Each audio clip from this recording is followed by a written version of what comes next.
조선야담 이야기 시작합니다. 옛날 옛적 어느 늦은 가을 황해도 지방에서 벌어진 이야기입니다. 도원동에 사는 박씨네는 몹시 가난했습니다. 아들 하나 있는데도 나이 20살이 넘도록 장가를 못 보내니 남 보기가 부끄러워서 고개를 들고 살 수가 없네. 에휴, 긴 한숨을 내쉰 박씨가 중얼거렸습니다. 조상제사도 없으면 못 지내는데 그저 가난한 게 죄라면 죄지. 에휴. 어려운 살림을 죄로 알고 모든 것을 단념하는 박씨였지요. 그의 슬하에서 23이 되는 길삼이는 또다시 봄을 맞았습니다. 열심히 농사를 지어 올가을에는 반드시 장가를 가야지. 길삼이는 어떻게 하든 장가를 가서 아버지와 어머니를 기쁘게 해주려 마음먹었습니다. 봄이 지나고 여름도 지나 오곡이 무르익는 가을이 찾아왔습니다. 풍년이 들어 길삼이네 마을 사람들은 기쁨에 넘쳐 있었습니다. 풍년이 들었으니 길삼이네 집에서는 매파를 보내 길삼이의 혼인을 주선했습니다. 매파를 통해 강내동에 사는 김씨네 딸과 혼담이 오갔지요. 김씨는 남의 농사를 지어 겨우 입에 풀칠하는 사람이었습니다. 그에게는 15이 되는 딸, 얼굴이 예쁜 영숙이 있었습니다. 길삼이네는 영숙을 신부로 맞는 대가로 500냥을 김씨에게 주었지요. 김씨는 어려운 살림에 입이라도 하나 덜고 돈을 좀 얻어 쓰려고 할 수 없이 영숙을 시집 보내기로 했던 것입니다. 혼례날이 되자 길삼이네는 가마를 신부댁으로 보냈습니다. 비록 없는 살림이지만 그 고을의 풍습이 혼례날 신부집에 가마를 보내 신부를 데려다 신랑 집에서 혼례를 치르고 첫날 밤을 보내는 것이었습니다. 그래도 다행히 마을에 가마를 준비하는 개인 가마접이 있어 길삼이네도 가마를 보낼 수 있었던 것이죠. 저녁 때 장거리 어느 주막 앞에 영숙의 가마 행차가 멎었습니다. 가마와 말로 꾸민 행차 뒤를 따르는 행렬이 몇 사람 안 되는 초라한 행차였습니다. 그야말로 혼인하는 흉내만 갖춘 그런 행차였지요. 얼마 후 다른 혼례 행차가 장거리로 거창하게 들어왔습니다. 이번 혼례 행차는 영숙의 것과는 달리 온통 떠들썩한 말 울음소리로 보아 큰 행차였습니다. 혼인 행차 뒤에 따르는 행렬의 통영감만 보아도 그 위세를 짐작할 수 있어 틀림없이 어느 부잣집 혼인 행차로 보였죠. 그 화려한 혼인 행차가 등불 여러 개를 앞세우고 소리치며 주막으로 들어왔습니다. 에라, 쉬, 에라, 쉬. 소리치며 들어오는 혼인 행차는 마치 사또 행차와도 같았습니다. 그 행차 한번 요란하구나. 뉘댁 혼인 행차냐? 아니, 모르세요. 장안 갑부 이 진사댁 3대 독자의 혼인 행차요. 앞서 들어온 혼인 행차를 본 마을 사람들은 나중에 들어온 혼인 행차를 보고 놀라지 않을 수 없었습니다. 어떻게 된 인연인지 두 혼인 행차가 한 주막에 들게 된 것이죠. 두 혼인 행차가 작은 주막에 함께 들게 되니 그를 따라온 손님들로 주막이 붐볐습니다. 대청에서 장국을 마시는 사람에, 부엌에서 밥을 먹는 사람에, 마당에서 떠드는 사람의 주막은 장터처럼 시끌벅적했지요. 한바탕 수선이 끝나자 어느덧 날이 어둑해졌습니다. 그러자 두 집 혼인 행차는 서둘러 어여쁘게 단장한 신부를 가마에 태우고 북쪽으로 남쪽으로 서로 갈라져 갔습니다. 한 남자와 한 여자가 부부로 사는 것만은 빈부의 차를 떠나서 공평하고 자연스러워야 할 것입니다. 그러나 옛날에도 그렇지 못했나 봅니다. 돈이 많은 집 자식은 10살, 11살에도 18, 19 처녀를 아내로 맞았지요. 그러나 가난한 집 자식은 돈이 없어 수염이 나도록 나이를 먹어도 총각으로 지내야 했다 합니다. 또 돈 많은 사람은 둘째 첩에다 셋째 첩까지 얻는가 하면 늙은 어머니가 지어주는 밥을 먹고 사는 나이 많은 호라비도 많았지요. 잠시 만났다 헤어진 두 혼인 행차야말로 그 차이가 커 보였습니다. 길삼이는 23살 난 신랑이지만 집안에 돈이 없어 15살 신부를 사오고 나중에 온 다른 한쪽은 부잣집 12살짜리 신랑의 19살 관연한 신부였으니 이 얼마나 큰 차이인가요? 길삼이는 가마를 타고 온 영숙을 아내로 맞았습니다. 잔치가 끝나자 해가 서산으로 넘어갔습니다. 혼례를 지켜보던 마을 사람들은 칭찬을 아끼지 않았습니다. 15 먹은 색시가 제법 성숙해서 19뺀 색시보다 실하잖아. 길쌈이는 호박을 넝쿨째 얻은 게야. 정말 20살이 넘도록 장가를 못 갔는데 말이야. 저런 예쁜 색시를 얻을 줄 누가 알았겠어?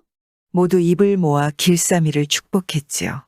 밤이 깊어지자 신부와 신랑은 행복한 앞날을 꿈꾸며 이부자리에 들었습니다.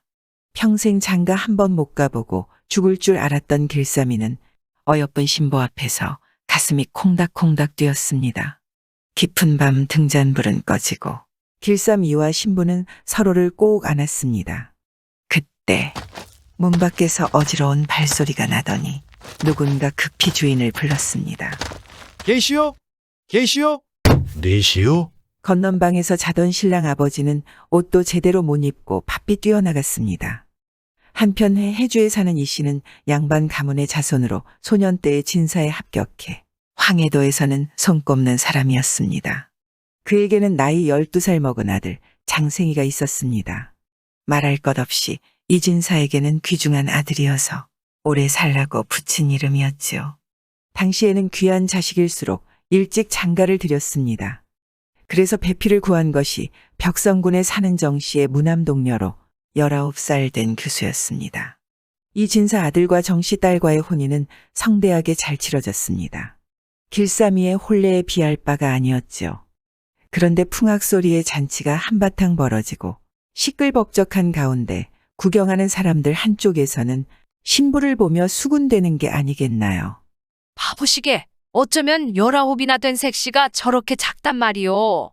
10대살이나 간신히 된 것 같은데.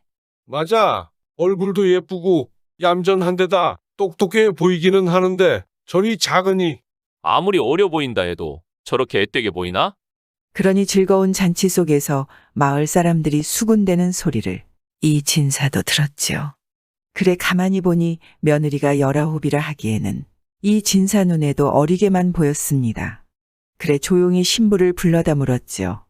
내 혹시나 해서 묻는데 며느라기 나이가 올해 19이 맞느냐? 그러자 신부가 의아한 표정으로 대답했습니다. 소녀는 올해 15이옵니다. 신부의 대답에 당황한 이 진사는 다그치듯 되물었습니다. 그럼 내가 벽성군에 사는 정씨의 여식은 맞느냐? 이 진사의 계속되는 황당한 질문의 영숙은 저는 강내동에 사는 김씨의 여식, 영숙이라옵니다. 틀림없이 무엇인가 잘못된 것 같습니다. 영숙의 대답을 듣고서야 신부가 바뀐 것을 안 이 진사는 가마꾼들과 매파를 급히 불러 전후 사정을 들었습니다. 이 진사가 들어보니 장거리 주막에서 혼잡 한 통에 신부가 가마를 바꿨다. 도원동 박시내로 가는 신부와 자기 집으로 오는 신부가 뒤바뀌었음을 알았죠. 옛날 전환의 일을 마치고 자기 집 문 앞에서 가마에 오를 때부터 눈을 감고 있어야 하는 신부는 자기의 일거일동을 남에게 맡겨야 하므로 딴 가마를 타고도 전혀 깨닫지 못한 것은 결코 이상한 일이 아니었지요. 그러나 어쨌든 궤변은 궤변이었습니다. 이 진사의 집안에서는 신방을 차릴 생각도 하지 못했고 온 집안 사람들의 얼굴에는 수심이 가득 찼을 뿐입니다. 생각도 못한 이 진사는 황급히 가마꾼을 불러다 말했습니다. 아무리 혼례가 끝났다지만 바뀐 신부와 혼례를 치른 것은 잘못된 일이다. 도원동이라 하니 서둘러 간다면 그리 멀지만은 않은 곳이다.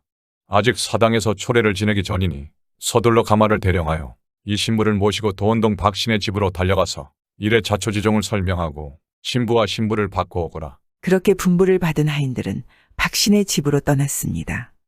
한밤중 길쌈의 집 앞은 횃불이 밝고 소란스러웠죠. 밤중에 부르는 소리에 문을 열고 나온 길쌈의 아버지는 뜻밖의 광경에 놀라지 않을 수 없었습니다. 뭐라고요? 그게 무슨 말입니까? 신부가 바뀌었단 말이오. 이 진사 집에서 온 사람들은 길쌈의 아버지인 박 씨에게 그동안 있었던 일을 자세히 설명해 주었지요. 세상에 어찌 이런 일이 있단 말이요? 이야기를 다 들은 길쌈의 아버지는 대경실색해서 수족이 다 떨리고 하늘이 노랗기만 하였습니다. 세상에나 세상에나. 길쌈의 아버지는 도무지 어찌해야 할지 대책이 서질 않아 세상에나 세상에나 하는 소리만 되낼 뿐이었습니다. 황해도 지방에서 소문난 가문인 이 진사댁의 신부를 데려다 아들과 혼례를 치렀으니 황송하고 두렵기만 하였습니다. 일이 이 지경에 이르게 되었으니 달리 방도가 없었죠. 서둘러 신방에 든 신부를 이 진사 집으로 돌려보내야 화를 면할 것이라는 생각만 머리에 가득했습니다. 그리곤 길쌈의 아버지는 서둘러 쿨쿨 잠들어 있는 부인을 깨웠죠. 여보, 일어나 보시오. 길쌈이 신부가 바뀌었어. 황당한 소리에 길쌈의 어머니는 눈이 번쩍 뜨였습니다. 남편에게 사연을 다 들은 길쌈이의 어머니는 서둘러 신방을 찾아갔습니다. 길쌈의 어머니는 신부에게 연유를 고하고 신부의 처분을 기다릴 작정이었죠. 신방으로 들어간 어머니가 길쌈에게 말했습니다. 얘야, 큰일 났다. 어쩌면 좋겠냐?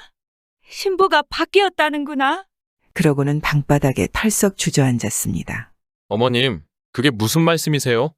첫날 밤을 치르기도 전 들이닥친 어머니의 말에 신랑과 신부는 황당하기만 합니다. 그럼 이 여인이 제네자가 아니란 말이에요? 그렇다는구나. 에휴.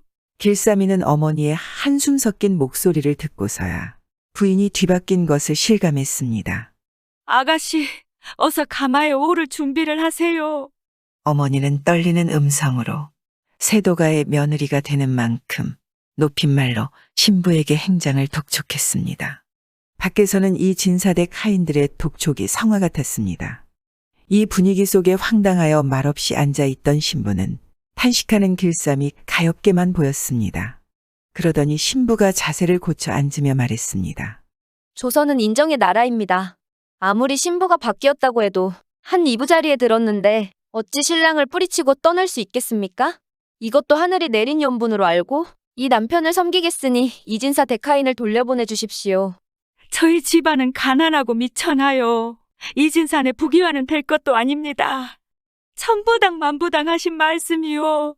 길쌈의 어머니는 신부를 돌려보내려 온갖 말을 가져다 해보았지만 신부는 꼼짝도 하지 않고 조선은 인정의 나라라는 말만 내세우며 이 집을 떠나지 않겠다 했습니다. 신부의 고집이 이러하니 신랑의 부모도 어쩔 수 없이 밖에서 기다리는 이 진사댁 하인들에게 이 말을 전했지요. 그러나 하인들은 그게 말이 되느냐며 돌아갈 생각을 하지 않았습니다. 신부를 바꿔 혼례를 치르게 한 것도 모자라 신부를 되찾아 오지도 못한다면 분명 경을 치고도 남을 일이었습니다. 한참을 그렇게 고성과 소란이 오고 갔죠. 그러자 신방에 있던 신부는 무슨 결심을 한 듯이 문간까지 나와서 하인들에게 호령했습니다. 어서들 돌아가거라. 나는 가지 않을 것이다. 그래, 너희는 어떻게 할 것이냐? 저희가 무슨 낯으로 이대로 돌아가 진사나리를 대하겠습니까? 그러니 저희를 살펴주시어 어서 가마에 오르십시오. 그것도 맞는 말이다. 허면 잠시 기다리거라. 신부는 무슨 생각을 했는지 다시 안으로 들어가더니 얼마 후에 편지를 가지고 나와 하인에게 주며 말했습니다. 이 편지만 가져가면 너희는 책임을 면할 것이다. 그리고 이 편지는 아무에게도 보이지 말고 신랑 되는 분께 직접 드리도록 하거라. 꼭 신랑분께 드려야 함을 명심하여라. 아니, 간다는데 어찌하겠습니까? 하인은 분부를 거역할 수 없어 편지를 받아들었습니다. 그래 돌아가려 하니 가마 속에 어린 신부가 생각났습니다. 난감해하던 하인들이 두고 갈까 어찌할까 망설이다. 가마 속 원래 신부의 처분을 물었습니다. 그러자 신부가 다시 말했죠. 한 신랑에게 신부가 둘인 법은 없다. 그러니 너희는 저 신부를 모시고 돌아가라. 모든 사정은 그 편지에 썼으니 너희는 조금도 근심할 것 없다. 하인들은 마당에 내려놓았던 가마를 다시 둘러매고 내키지 않는 걸음으로 돌아갔습니다. 날이 거의 밝아서야 이진사 집에 도착했죠. 분부대로 일을 처리하지 못한 하인들은 문 앞에 가마를 내려놓고 전후 사정을 설명할 용기가 없어 머리를 숙이고서 있었습니다. 그러다가 편지를 가진 하인이 살짝 신방으로 가서 대강의 사연을 고하고 신랑에게 편지를 주었습니다. 편지에는 섬세한 필체로 조선은 인정의 나라요라고 써 있을 뿐이었습니다.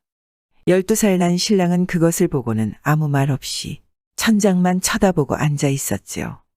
신랑에게서 말을 들은 이진사는 다시 끌어올랐습니다. 이제는 다른 도리가 없었습니다. 날이 밝아오면 영숙을 신부 집으로 돌려보내기로 했지요. 아무것도 모르고 500냥에 팔려 시집온 예쁜 영숙의 처지가 참 안타까울 뿐이었습니다. 가마 속에서 흐느껴 오는 신부 영숙의 애달픈 울음소리가 새벽 하늘 맑은 공기를 흔들었지요. 신랑은 무슨 생각을 했는지 부모 앞에 단정히 꿇어앉았습니다. 그리고 곁에 사람을 물리친 뒤에 공손히 말했습니다. 조선은 인정의 나라입니다.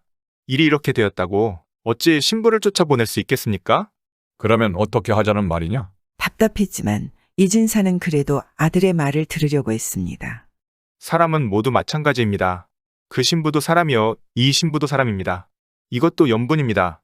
그러면 어느 집 자손인지도 모르는 미천한 것과 우리가 어떻게 혼사를 지낸단 말이냐? 당치도 않은 소리 그만두거라. 혼인에 어찌 북이 비천만을 가립니까? 조선은 인정의 나라라 하오니 저 신부를 그대로 두십시오. 그렇지 않으면 이제 저는 다시 장가를 들지 않겠습니다. 마침내 신랑은 아버지와 어머니를 이기고 신부를 돌려보내지 않기로 했습니다. 그리곤 즉각 사당 초례를 올리고 영숙을 며느리로 맞아들였습니다. 이렇게 해서 살림이 어려운 사람과 부자, 이 두 쌍의 혼례는 무사히 치러졌습니다. 새 며느리는 아름답고 덕이 있고 슬기로웠죠. 거기에 시부모를 극진히 모실 뿐 아니라 남편 내조도 잘하였습니다. 이 진사의 아들은 점점 성장하여 과거를 보고 장원급제하였습니다. 벼슬은 날로 높아졌고 마침내는 영의정까지 이르렀다 합니다. 어찌 보면 바뀐 짝이 제 짝이었나 봅니다. 누군가를 따뜻한 마음으로 대하는 것이 인정이라 합니다. 정말 조선은 인정의 나라였나 봅니다.